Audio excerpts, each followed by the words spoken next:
नमस्कार, जय हिंद, वंदे मातरम। साथियों, मैं अभिषेक मिश्रा आज आप सभी लोगों का हमारे दिन संकल्प पर बहुत बहुत स्वागत करता हूं। और आज से हम स्टार्ट कर रहे हैं क्लास 9th की एनसीईआरटी ज्योग्राफी यानी कि भूगोल को। इस क्लास में आपको पूरे 6 चैप्टर देखने को मिलते हैं और सारे chapter most important and most interesting हैं। सभी चैप्टर में आपको एक भी पॉइंट ऐसा देखने को नहीं मिलेगा जो कि आपके एग्जाम के लिए इंपॉर्टेंट नहीं हो। सारे पॉइंट इंपॉर्टेंट है और मोस्ट इंटरेस्टिंग भी हैं। अब आपके मन में 3 प्रश्न जरूर होंगे कि इतना लेट जो स्टार्ट क्यों किया जा रहा है क्लास 9 के एनसीईआरटी ज्योग्राफी को। इसके बाद में दूसरा प्रश्न कि कब तक कंप्लीट हो पाएगी, और तीसरा प्रश्न आपका ये जरूर होगा कि क्या हम आपको जो क्लासेस प्रोवाइड करेंगे उनके नोट्स बेटर होंगे, क्लासेस बेटर होंगी या नहीं होंगी। तीनों प्रश्नों को समझिएगा। देखिए, सबसे पहला प्रश्न कि लेट क्यों स्टार्ट किया। मैं चाहता था कि अभी तक आपने ऑनलाइन या ऑफलाइन जितनी भी एनसीईआरटी ज्योग्राफी की क्लासेस ली हैं उन सभी क्लासेस से एक लेवल ऊपर का कंटेंट मैं आपको प्रोवाइड कर सकूं, उन सभी से बेटर क्लासेस मैं आपको दे सकूं, इसीलिए इतना लेट हुआ। जी हां, मैं आपको कंटेंट बेटर देना चाहता था और कम टाइम में पूरा करना चाहता था, इसी वजह से इतना लेट मैंने एनसीईआरटी ज्योग्राफी की क्लासेस को स्टार्ट किया है। अब जो आपको क्लासेस मेरे द्वारा एनसीईआरटी ज्योग्राफी की मिलेंगी, ये उन सभी क्लासेस से बेटर होंगी जो आपने प्लस कोर्स में देखी होंगी या फिर किसी कोचिंग सेंटर में जाकर के एनसीईआरटी ज्योग्राफी को पढ़ा होगा। हर कोचिंग सेंटर से, हर प्लस कोर्स से बेटर क्लास मैं आपको प्रोवाइड करने की पूरी कोशिश करूंगा। ओके। दूसरा प्रश्न कब तक कंप्लीट होगी, तो क्लास 9 के एनसीईआरटी ज्योग्राफी को हम 10 से लेकर के 15 दिनों के बीच में कंप्लीट करने की पूरी कोशिश करेंगे। इसके बाद में 9 से लेकर के 12 तक की एनसीईआरटी ज्योग्राफी को हम यही कुछ जनवरी के लास्ट तक कंप्लीट कर देंगे। ठीक है, चलिए आगे बढ़ते हैं। और हाँ, कंटेंट की बात तो मैंने करी थी कि बेटर होगा, और इतना बेटर होगा कि अन्य सभी कोचिंग सेंटर जहां पर जाकर के आपने क्लासेस ली हैं, अगर आप उनसे मैच करके देखेंगे तो उनसे एक लेवल ऊपर का ही मिलेगा। ठीक है, आगे बढ़ते हैं। अब क्लास 9 के एनसीईआरटी ज्योग्राफी में पूरे 6 चैप्टर हैं। इनमें सबसे पहला चैप्टर जो आज हम डिस्कस करेंगे उसका नाम है भारत, आकार और स्थिति। यानी कि भारत के आकार के विषय में भारत का परिचय देखेंगे। ठीक है, अक्षांश और देशांतर का विस्तार देखेंगे। ठीक है, और क्षेत्रफल देखेंगे, लंबाई चौड़ाई देखेंगे, मानक समय देखेंगे, भारत के विश्व के साथ में कैसे संबंध हैं उन चीजों को भी देखेंगे, और भारत के जो पड़ोसी देश हैं उसको भी यहाँ पर समझेंगे। दूसरा चैप्टर मिलता है भारत की भौतिक स्थिति। भौतिक स्थिति यानी कि अक्षांश, देशांतर, इसके बाद में जो भारत का विभाजन हुआ है, कौन सा राज्य कहाँ पर स्थित है, कैसे कैसे किस राज्य का विभाजन किया गया, हिमालय है, ठीक है, उत्तर प्रदेश है, मिर्जापुर है वगैरह। मिर्जापुर राज्य तो नहीं है, ठीक है, बिहार है, बंगाल वगैरह है, हिमाचल वगैरह है, कश्मीर वगैरह, इन सभी के बारे में स्थिति को इनको समझेंगे कि भारत का भौतिक स्वरूप कैसा है। इसके बाद में चैप्टर नंबर 3 है अपवाह, यानी कि नदियों के विषय में चैप्टर नंबर 3 में हमको पढ़ने को मिलेगा कौन सी नदी कैसे कहां से निकलती, कहां से बहती, किस प्रकार की नदी है। ठीक है, इसके बाद में आपको चौथा मिलता है जलवायु। भारत की जलवायु कैसी, जलवायु के विषय में पढ़ेंगे। पांचवें चैप्टर आपको मिलता है प्राकृतिक वनस्पति और वन्य प्राणी। इसके बारे में हमने क्लास 6 में भी पढ़ा था, क्लास 7 में भी पढ़ा था और क्लास 8 में भी पढ़ा था, इसीलिए यहां पर जो भी आपको कंटेंट मिलेगा उसका जो आपको इंपॉर्टेंट पॉइंट होंगे वो ज्यादा समझाएंगे। ठीक है, बाकी जो ज्यादा समझाने लायक टॉपिक नहीं होगा उसे हम थोड़ा सा कवर करते हुए निकलेंगे। छठा मिलता है आपको जनसंख्या। ये मोस्ट इंपॉर्टेंट है, जनसंख्या को लेकर के जो चैप्टर आपको यहाँ पर मिलेगा उसे डीपली आपको समझना होगा। ठीक है, तो सारे चैप्टर समझाएंगे। आज का जो हमारा चैप्टर है इसका नाम है भारत, आकार और स्थिति, और इस चैप्टर को हम 2 पार्टों में डिवाइड करेंगे। पार्ट 1 अभी आप देख रहे हैं, पार्ट 2 आपको शाम तक इसका मिल जाएगा। ठीक है, तो भारत और आकार और स्थिति, इसमें हम सबसे पहले भारत का परिचय पढ़ेंगे। ठीक है, इसके बाद में भारत का अक्षांश और देशांतरी विस्तार देखेंगे, भारत का मानक समय देखेंगे, भारत का क्षेत्रफल देखेंगे कितना है, भारत की लंबाई चौड़ाई देखेंगे, भारत का विश्व के साथ में संबंध कैसा है भौगोलिक दृष्टि से। ठीक है, आंतरिक संबंध की बात नहीं कर रहे हैं, भौगोलिक दृष्टि से भारत का विश्व के साथ में संबंध कैसा है वो देखेंगे। भारत के पड़ोसी देश कौन से हैं, कितनी सीमा किस देश के साथ में साझा करते हैं, इन चीजों को डिस्कस करेंगे। ठीक है, तो सबसे पहले हम बात कर लेते हैं भारत के परिचय को लेकर के। ये आपको थोड़ा सा हिस्ट्री के 4 पॉइंट मिलते हैं, इंपॉर्टेंट है, समझिएगा। सबसे पहला पॉइंट है कि भारत विश्व की प्राचीनतम संस्कृतियों में से एक है। पिछले 5 दशकों में भारत ने सामाजिक आर्थिक रूप से बहुमुखी उन्नति की है। कृषि, उद्योग, तकनीकी और सर्वांगीण आर्थिक विकास में अद्भुत प्रगति हुई है। भारत का विश्व इतिहास में महत्वपूर्ण योगदान है। अब इन चारों टॉपिक को एक साथ समझिएगा। देखिए, सबसे पहला पॉइंट आपको मिलता है कि भारत विश्व की प्राचीनतम संस्कृतियों में से एक है। ये शब्द छोटा है लेकिन इसका अर्थ बहुत बड़ा है। प्राचीनतम संस्कृतियों से यहां पर अर्थ निकलता है प्राचीनतम सभ्यताओं में से एक है। अब अगर आप उससे पूछा जाए कि विश्व की सबसे प्राचीन सभ्यता कौन सी है, उत्तर क्या देंगे आप? इसका उत्तर होगा सुमेरी सभ्यता। सुमेरी सभ्यता जो है विश्व की सबसे प्राचीनतम सभ्यता, ये ईसा से 3500 वर्ष पूर्व विकसित हुई थी। 3500 वर्ष पूर्व की सभ्यता जिसे सुमेरु सभ्यता कहा जाता है, सुमेरी सभ्यता, ठीक है। इसके बाद में अगर भारत की कहिए तो भारत की सबसे प्राचीन सभ्यता है सिंधु घाटी सभ्यता, जिसे हमने हिस्ट्री में कवर किया था। सिंधु घाटी सभ्यता प्राचीनतम जो आपको साक्ष्य मिलते हैं, जो लिखा हुआ है उसके आधार पर कहा गया है कि आज से 4500 वर्ष पूर्व, 45,000, जी हाँ, 45,000 वर्ष पूर्व इसका विकास हुआ था, ठीक है। अब और अगर देखा जाए, ठीक है, तो आईआईटी खड़गपुर में एक रिसर्च चल रहा है, ठीक है, एक रिसर्च चल रहा है जिसके आधार पर कहा जा रहा है कि 45,000 नहीं, हाँ सॉरी, यहाँ पर 45,000 नहीं, 45 से 100 साल पुरानी सभ्यता है सिंधु घाटी सभ्यता, ये प्राचीनतम साक्ष्य कहते हैं। लेकिन आईआईटी खड़गपुर में इस पर रिसर्च चल रहा है, शोध चल रहा है, जिसके अनुसार ये कहा जा रहा है कि जो ये आपकी सिंधु घाटी सभ्यता है, ये 4500 वर्ष पूर्व नहीं है, ये 4500 वर्ष पूर्व की ना होकर के बल्कि 8,000, जी हाँ, 8,000 वर्ष पुरानी है सभ्यता। आईआईटी खड़गपुर में एक रिसर्च चल रही है, शोध चल रहा है, जिसने कुछ ऐसे साक्ष्यों को निकाल के रखा है जिसके आधार पर यह कहा जा सकता है कि सिंधु घाटी सभ्यता सबसे प्राचीन सभ्यता है, 8,000 वर्ष पुरानी, ठीक है। जबकि सुमेरी की सभ्यता जो है ये केवल ईसा से 3,500 वर्ष पूर्व की है, ठीक है। अब ये जो आईआईटी खड़गपुर ने एक रिसर्च किया है, ये भी पूरा मान्यता इसको नहीं दी गई है, लेकिन अगर मान्यता मिलती तो विश्व की सबसे पुरानी सभ्यता सिंधु घाटी सभ्यता हो जाएगी।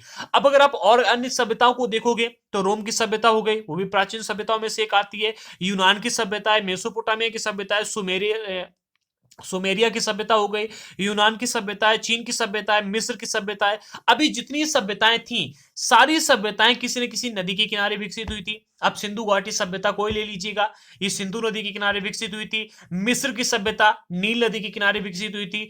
चीन की सभ्यता पीली नदी या फिर हाहो नदी कही जाती है, उसके किनारे विकसित हुई थी। तो ये इंपॉर्टेंट पॉइंट है, ठीक है। ये मिल गई आपकी प्राचीन सभ्यताओं को लेकर। दूसरा पॉइंट मिलता है पिछले 5 दशकों में भारत ने सामाजिक आर्थिक रूप से बहुमुखी उन्नति की है। यहां पर 5 दशकों का अर्थ है 50 सालों में, पिछले 50 सालों में। देखिए, जब हम आजाद हुए थे तो भारत की स्थिति बहुत ही गंभीर थी।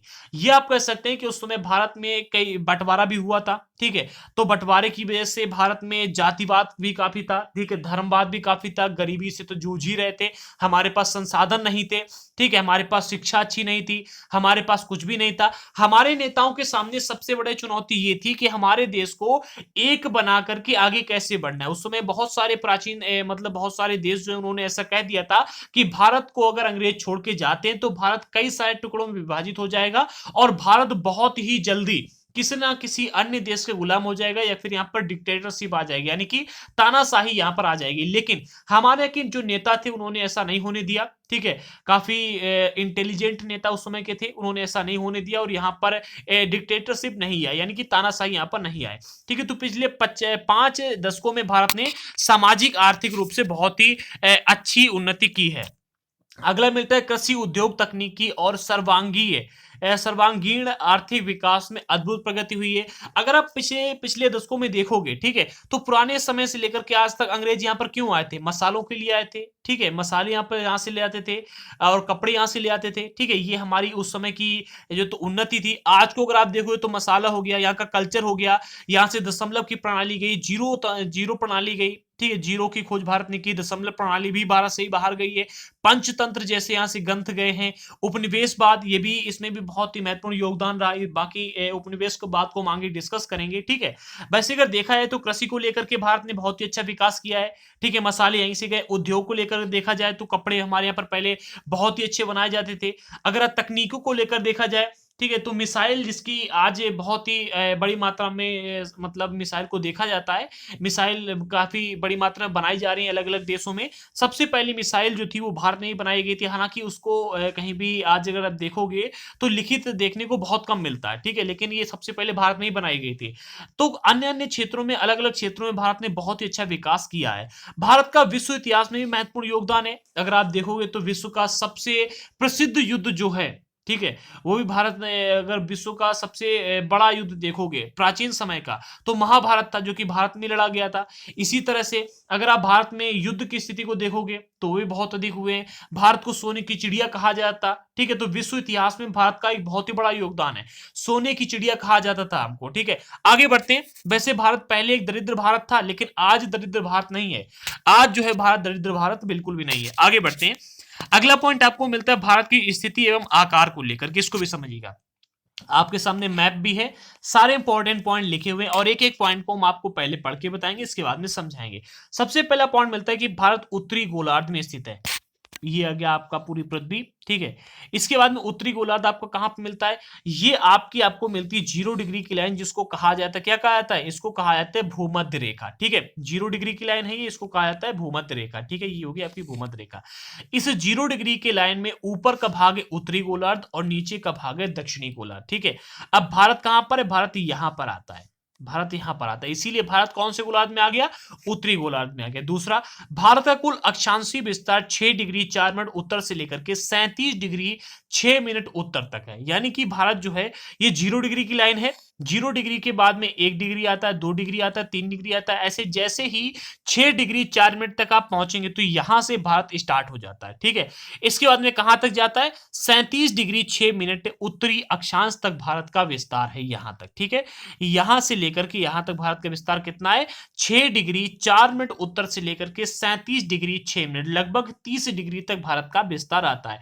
अगर आप जोड़ घटाकर देखोगे तो लगभग 30 डिग्री, एक दो डिग्री ऊपर नीचे हो जाएगा, बट लगभग 30 डिग्री हम कह सकते हैं, ठीक है, तक का अक्षांशीय विस्तार आपको देखने को मिलता है। अगला पॉइंट है, इसका मुख्य भूमि का अक्षांशीय विस्तार जो है 8 डिग्री 4 मिनट उत्तर से लेकर के 37 डिग्री 6 मिनट उत्तर तक है, ठीक है। और भारत का देशांतरी विस्तार 68 डिग्री 7 मिनट पूर्व से लेकर के 97 डिग्री 25 मिनट पूर्व तक है। अब इस टॉपिक को भी समझिएगा, ये आपके सामने मैप दिया गया है, ठीक है।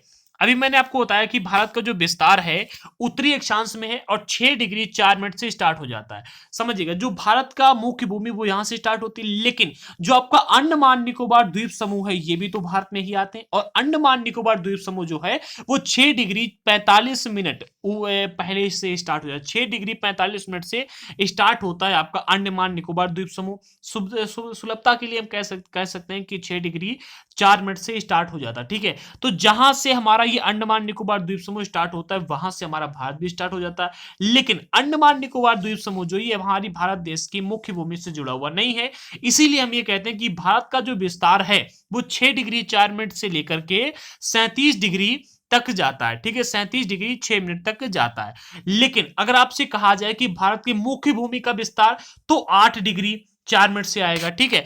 अभी कहां से स्टार्ट होता है? जो आपका ये 8 डिग्री 4 मिनट का एरिया आता है, ये कहां से है? तो 8 डिग्री 4 मिनट जो है, ठीक है, ये आपका आता है यहां पर कन्याकुमारी के आसपास, ठीक है। कन्याकुमारी के आसपास है, ये केप कोमोरिन वाली जगह आती है, केप कोमोरिन वाली, यहां से स्टार्ट होता है, ये कन्याकुमारी में ही है, ठीक है। और ये आपका अंडमान निकोबार द्वीप समूह आता है। आगे बढ़ते हैं, तो ये आपको विस्तार मिल गया। जो अक्षांशीय विस्तार वो आपने देख लिया, कहां से स्टार्ट होता है? भारत स्टार्ट होता है अंडमान निकोबार द्वीप समूह से, जो कि भारत का कुल अक्षांशीय विस्तार है, और कहां पर खत्म होता है? लद्दाख में, ठीक है, लद्दाख में 37 डिग्री 6 मिनट पर। अगर आपसे प्रश्न पूछा है कि कुल अक्षांशीय विस्तार, तो आप लिखेंगे 6 डिग्री 4 मिनट उत्तर से लेकर के 37 डिग्री 6 मिनट। अगर आपसे पूछा है कि भारत के मुख्य भूमि का अक्षांशीय विस्तार, तो 8 डिग्री 4 मिनट उत्तर से लेकर के 37 डिग्री 6 मिनट उत्तरी अक्षांश तक, ठीक है। अब बात कर लेते हैं देशांतरी विस्तार की। वैसे अक्षांश और देशांतर इन दोनों को हमने क्लास 6 के एनसीईआरटी ज्योग्राफी के चैप्टर नंबर 2 में अच्छे ढंग से डिस्कस किया था, ठीक है। 2 में ही है, हाँ 2 या 3 में है, आई थिंक कि 2 में ही मिलेगा आपको, ठीक है। चैप्टर नंबर 2 में ही है, हाँ मैंने देख लिया, चैप्टर नंबर 2 में है।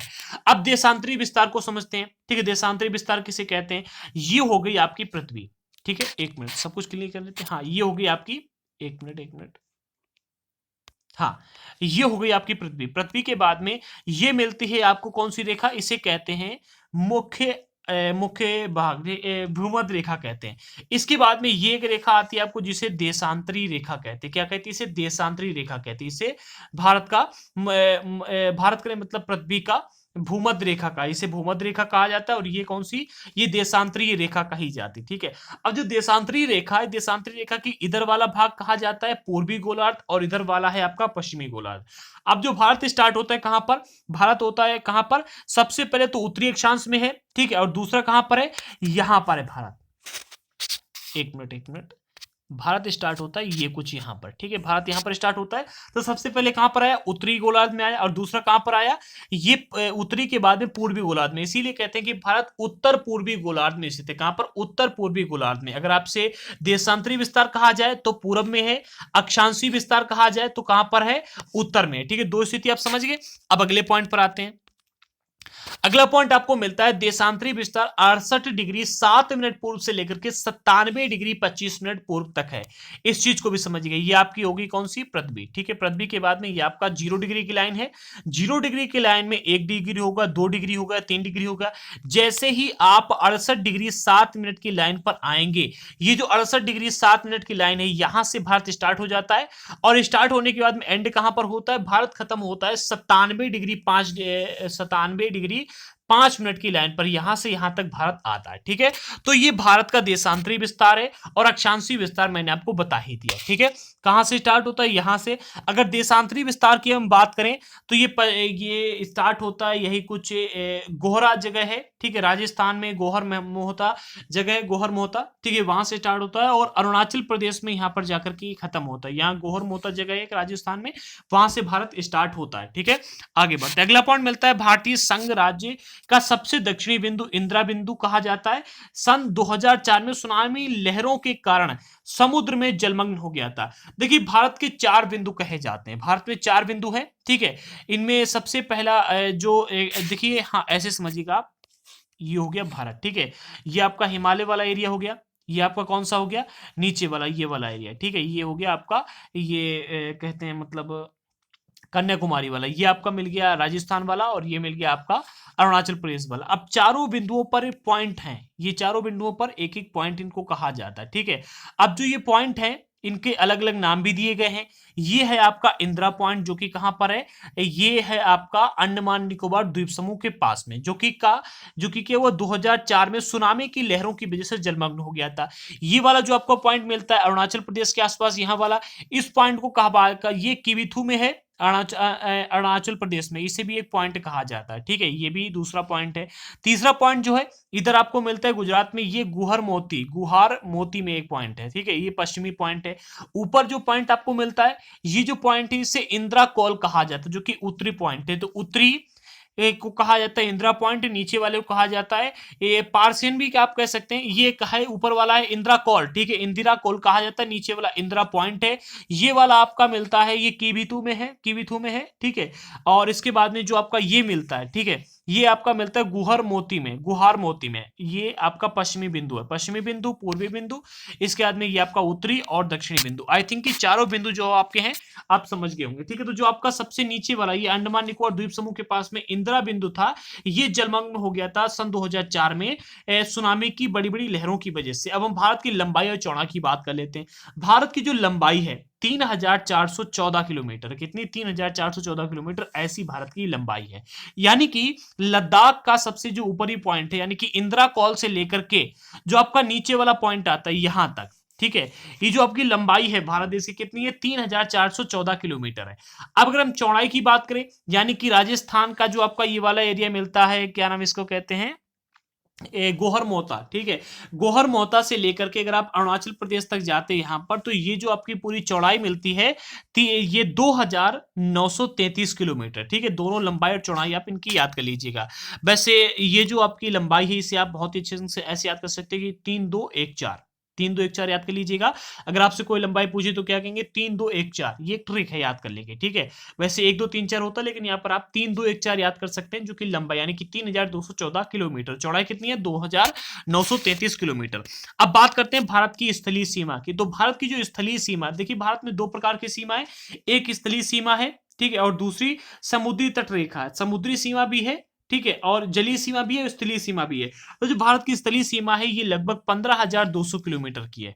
यानी कि अगर आप भारत में देखोगे तो यहां से लेकर के जितने भी देश हमारे यहाँ पर स्थल से जुड़ते हैं वो कितनी लंबाई इसकी कितनी है, 3,000 सॉरी 15,200 किलोमीटर तक ये हमारी भारत की स्थलीय सीमा है। इसके बाद में अगर हम बात करते हैं भारत की समुद्री सीमा कितनी, समुद्री तटरेखा, तो अंडमान निकोबार द्वीप समूह के और लक्षद्वीप के साथ में अगर आप मिलाकर देखो ये आपका लक्षद्वीप है और ये अंडमान निकोबार द्वीप समूह है। अगर आप सभी को जोड़कर देखोगे तो भारत की जो आपकी ये समुद्री तटरेखा है 7,516.6 किलोमीटर की ये हमारी सीमा मिलती है, जो कि कौन सी है, ये सीमा आपकी समुद्री सीमा है। ठीक है, याद कर लीजिएगा भारत की स्थलीय सीमा कितनी है, 15,200 किलोमीटर, और भारत की समुद्री तटरेखा की अगर आप सीमा देखोगे तो अंडमान निकोबार द्वीप समूह दोनों को मिला करके आपको 7,516.6 किलोमीटर की यह सीमा देखने को मिलती। ठीक है, अब भारत का जो अक्षांशीय और देशांतरी विस्तार है ये लगभग 30 डिग्री का है, परंतु फिर भी पूर्व और पश्चिम का विस्तार उत्तर दक्षिण के विस्तार की अपेक्षा कम प्रतीत होता है। समझिएगा, देखिए ये जो भारत का अक्षांशीय और देशांतरी विस्तार बताया जा रहा है कितना, 30 डिग्री बताया जा रहा है। ये आपको थोड़ा सा अटपेटा लग रहा होगा सुनने में। अगर आप यहां से यहां तक का विस्तार देखोगे तो ये भी लगभग 30 डिग्री मिलेगा। ठीक है, यानी कि अगर आप 37 डिग्री 6 मिनट से 8 ये जो स्टार्ट होता है 6 डिग्री 4 मिनट, ठीक है, 6 डिग्री 4 मिनट को माइनस करेंगे तो लगभग 30 डिग्री आएगा, कुछ 1-2 पॉइंट ऊपर नीचे हो जाएगा। और वही आप अगर ये 97 डिग्री 25 मिनट से यहां तक की लंबाई नापेंगे, यानी 97 डिग्री 25 मिनट से 68 डिग्री 7 मिनट को घटाएंगे तो यही कुछ 30 आएगा, 29 आ जाएगा, 1-2 डिग्री इधर ऊपर नीचे हो जाता है। वैसे अगर कुल मिलाकर के देखा जाए तो भारत का अक्षांशीय और देशांतरी जो विस्तार है ये कितना है, 30 डिग्री है। ठीक है, तो याद कर लीजिएगा अगर आपसे प्रश्न पूछा जाए कि भारत का अक्षांशीय और देशांतरी विस्तार कितना है तो लगभग 30 डिग्री होगा। ठीक है, परंतु फिर भी पूर्व पश्चिम का विस्तार, यानी कि पूर्व पश्चिम का विस्तार जो है हमारी इसका ये, यानी कि इधर से इधर का विस्तार उत्तर दक्षिण के विस्तार की अपेक्षा कम प्रतीत होता है। हाँ, ये कम प्रतीत होता है, जानते हो क्यों? क्योंकि ये क्या है कि लंबाई में ज्यादा है थोड़ा सा। ठीक है, और ये कम प्रतीत इसलिए होता है क्योंकि यहाँ पर क्या है कि ये लंबाई ज्यादा लगती है और ये लंबाई इसमें 1 डिग्री कम भी है, ये 1 डिग्री कम भी इसीलिए कम प्रतीत होता है ये। ठीक है, और लगभग 30 डिग्री आप कह सकते हैं। ऊपर बढ़ते हैं, भारत के उत्तर पश्चिमी उत्तर तथा उत्तर पूर्वी सीमा पर नवीनतम वलित पर्वत है। इसके दक्षिण का भूभाग उत्तर में चौड़ा है। समझिएगा, कहा जा रहा है कि जो आपका ऊपर वाला एरिया, उत्तर वाला एरिया, यहाँ पर नवीनतम वलित पर्वत ही आपको हिमालय वाले एरिया में यहाँ पर देखने को मिलते हैं। ये वलित पर्वत है। वलित पर्वत किसे कहते हैं ये अगले चैप्टर में आपको पढ़ने को मिलेगा। ठीक है, वलित पर्वत किस कहते हैं, पर्वत कितने प्रकार के होते हैं, वैसे हमने क्लास 7 के एनसीईआरटी में पढ़ाया था, बट एक बार और आपको 9th में ये पढ़ने को मिलेगा। ठीक है, आगे बढ़ते हैं।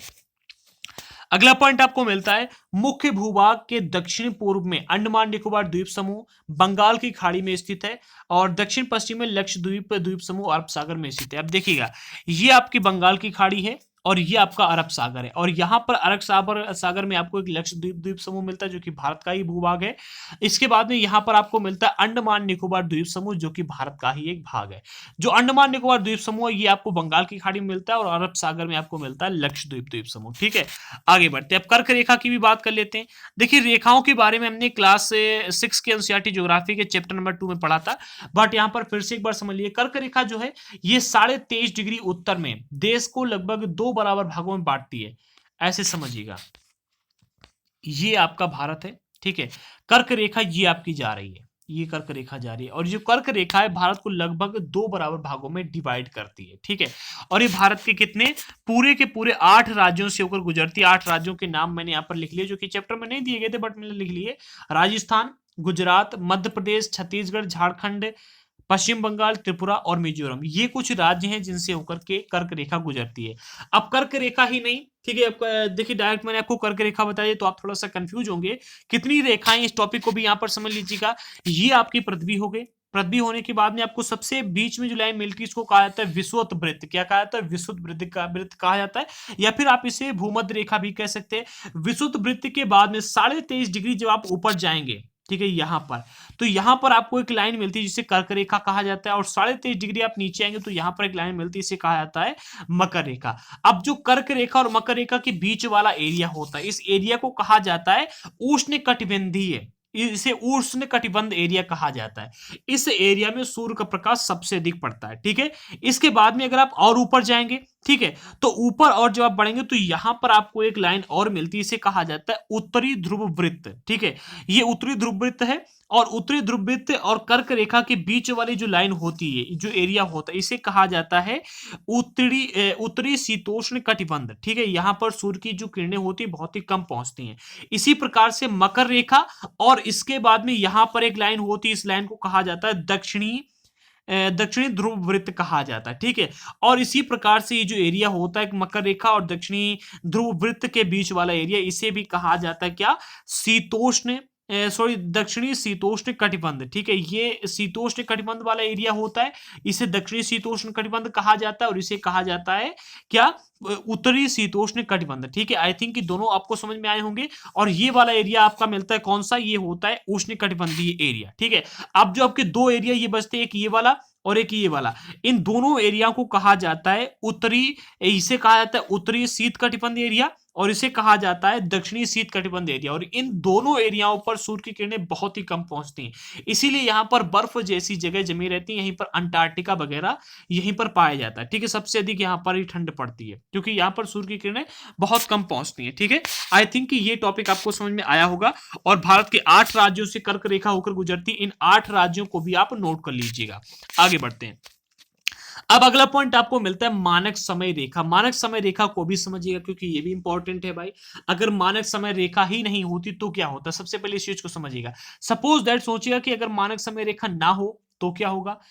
ऐसा होगा कि भाई कोई व्यक्ति, देखिए जब तक घड़ी नहीं थी तब तक मानक समय रेखा के कोई काम ही नहीं था, लेकिन जब घड़ी का निर्माण हुआ तो मानक समय रेखा का निर्माण होना भी अत्यंत आवश्यक था, ठीक है। इसी वजह से मानक समय रेखा का निर्माण किया गया। अब जो मानक समय रेखा है इसकी अगर ये ना हो तो क्या हो। सपोज दैट कि भाई आप किसी कंपनी में जॉब करते हैं, ठीक है, और उस कंपनी की टाइमिंग है कि 10 बजे तक आपको कंपनी में पहुंचना है और 10 बजे के बाद में 4 बजे आपकी छुट्टी हो जाएगी। अब कंपनी में जो घड़ी लगी है उससे आपने क्या किया कि अपनी घड़ी को 2 घंटे पीछे कर दिया, यानी कि जब कंपनी की घड़ी में 10 बजेंगे तो आपकी घड़ी में 8 बजेंगे, ठीक है। अब आप भाई देख, कंपनी में टाइमिंग है कि भाई 10 बजे आपको कंपनी में पहुंचना है और काम करना है, लेकिन आपकी घड़ी में जब कंपनी में 10 बजते हैं तब 8 बजते हैं। तो आप क्या करते हैं कि जब आपकी घड़ी में 10 बजे तब आप कंपनी में पहुंचे और कंपनी वाला कहता है कि भाई अभी तो यहाँ पर 12 बज चुके, तुम 2 घंटे लेट हो, लेकिन आप अपनी घड़ी दिखाकर कहते हो देखो भाई हमारी कंपनी में तो अभी 10 ही बजे।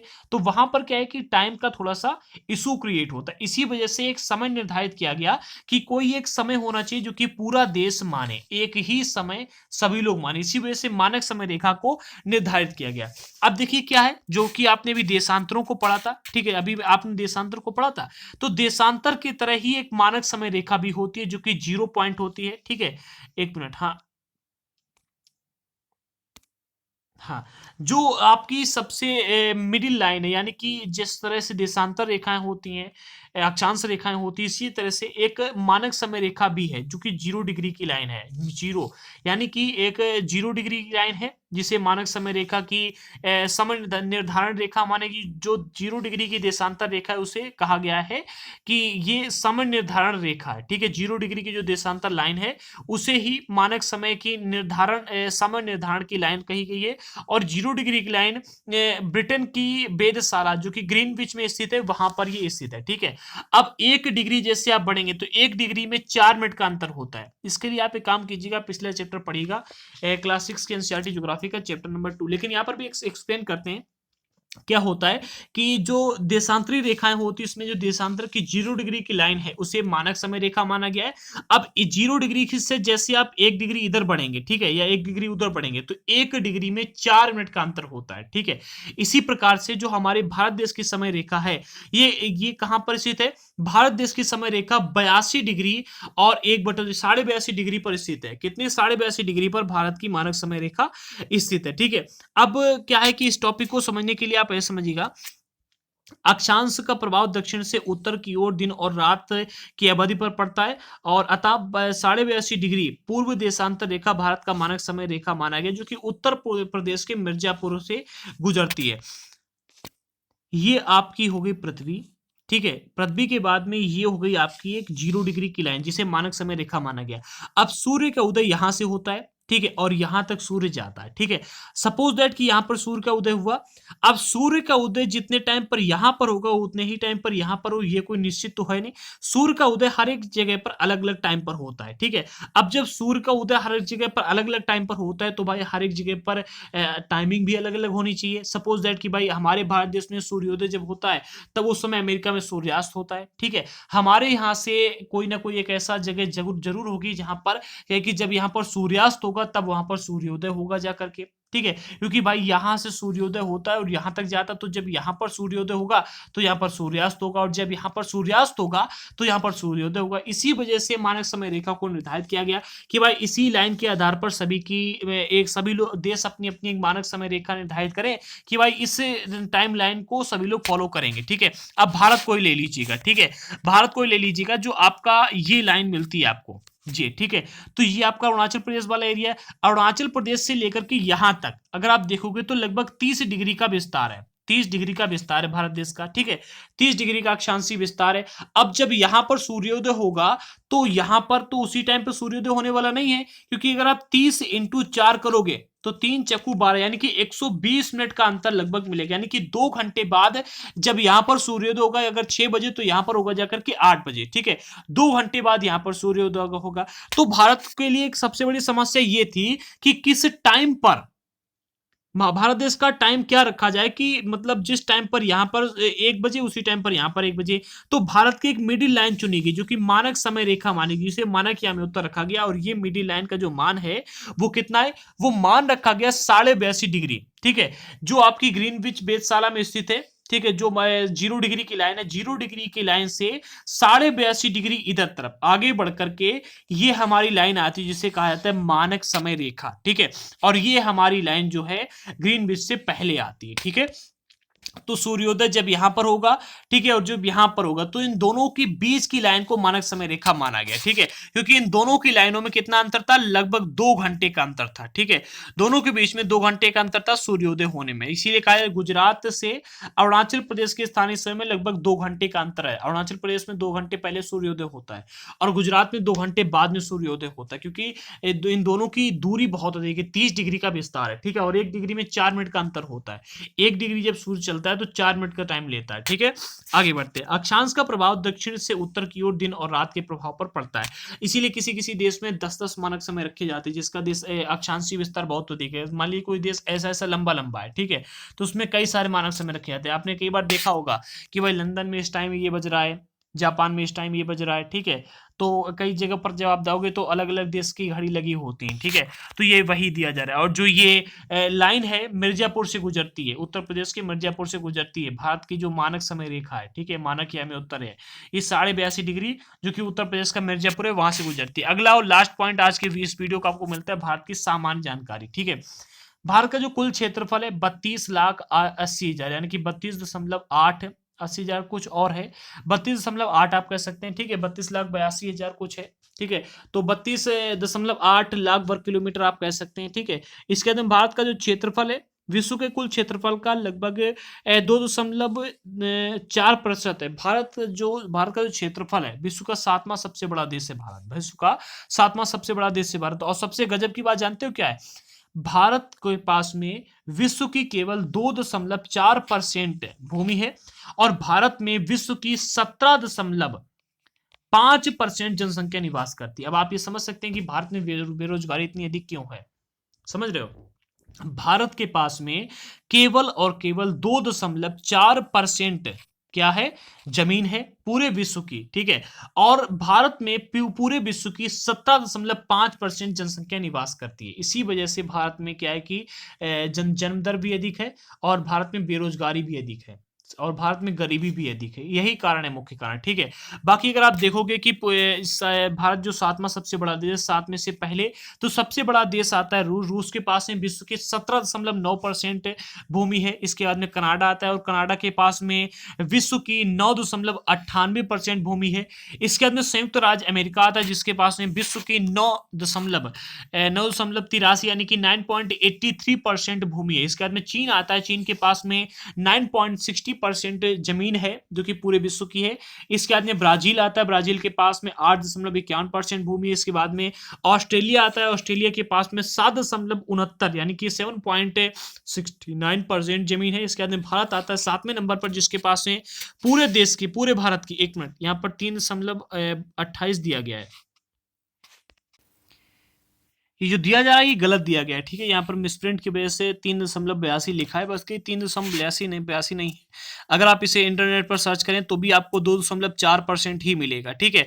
और एनसीईआरटी की बुक में जो लिखा है वो भी 2.4% लिखा है। जो क्लास 9 की एनसीईआरटी की बुक है उसमें 2.4% ही लिखा गया है, बल्कि यहाँ पर ही गलत दिया गया, ठीक है। तो पूरे विश्व की 17.5% जनसंख्या भारत में निवास करती है और पूरे विश्व की 2.4% भौगोलिक क्षेत्रफल जो है वो भारत का है, ठीक है। जो भारत का क्षेत्रफल है वो कितना, 32.8, यानी कि यही कुछ 32,87,263 स्क्वायर किलोमीटर, ठीक है, वर्ग किलोमीटर भारत का कुल क्षेत्रफल है। मैंने डिटेल में आपको बता दिया कितना, 32,87,000, ठीक है, 263 वर्ग किलोमीटर भारत का क्षेत्रफल है।